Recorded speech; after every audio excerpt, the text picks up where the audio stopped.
27 सितंबर 2024 की रात को लेबनान की राजधानी बेरूत में आईडीएफ के हवाई हमले में हिजबुल्लाह का प्रमुख हसन नसरल्लाह मारा गया। नसरल्लाह के साथ ईरानी सेना के कई कमांडर भी इस हमले में ढेर हो गए और इस हमले के बाद से ही इजराइल पर ईरानी हमले का खतरा मंडरा रहा था, जो एकदम सच साबित हुआ।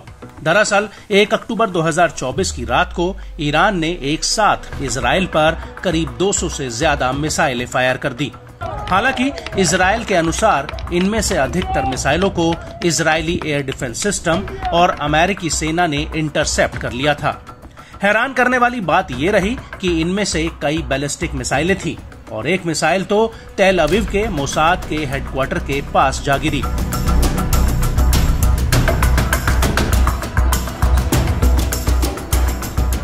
जिससे जमीन में कई फुट गहरा गड्ढा तक हो गया।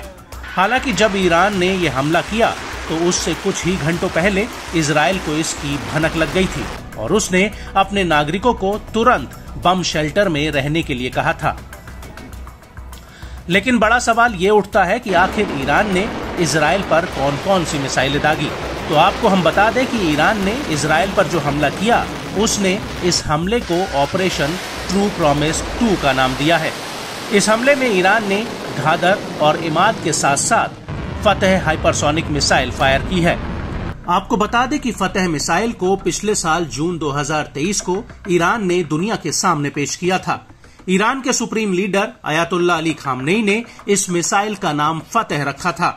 फतेह मिसाइल ठोस ईंधन से चलती है और ये एक सटीक गाइडेड 2 स्टेप मिसाइल है।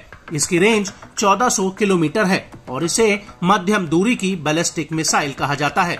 ये मैक 13 से मैक 14 की स्पीड तक उड़ान भरती है, जिसका मतलब ये हुआ कि ये 16,000 से 18,500 किलोमीटर प्रति घंटा की स्पीड से उड़ती है। ये हाइपरसोनिक स्पीड की निचली सीमा यानी मैक 5 से 3 गुना तेज है। इसे इंटरसेप्ट करना बेहद ही मुश्किल है। इसमें एडवांस रॉकेट इंजन, उच्च तापमान रोधी मटेरियल और जटिल गाइडेड सिस्टम लगा हुआ है। नवंबर 2023 में ईरान ने फतेह 2 मिसाइल लॉन्च की थी। फतेह 2 भी ठोस ईंधन से चलती है। ये उड़ने वाले विस्फोटक को ले जा सकती है, इसलिए इसे हाइपरसोनिक क्रूज गाइडेड व्हीकल कहा जाता है। फतेह 2 की रेंज 1400 किलोमीटर तक है। ये 12 मीटर तक लंबी है और 4100 किलोग्राम वजनी है। फतेह 2 के दूसरे चरण का वजन 500 किलोग्राम है, जो 200 किलोग्राम तक विस्फोटक ले जा सकती है। घादर मिसाइल की बात की जाए तो ईरानी सेना ने इसे 2005 में अपने बेड़े में शामिल किया था।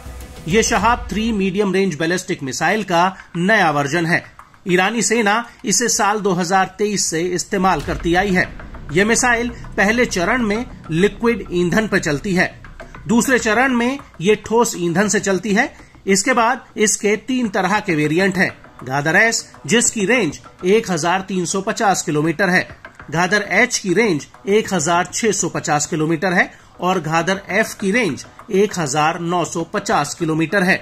इसकी लंबाई 15.86 से 16.58 मीटर है।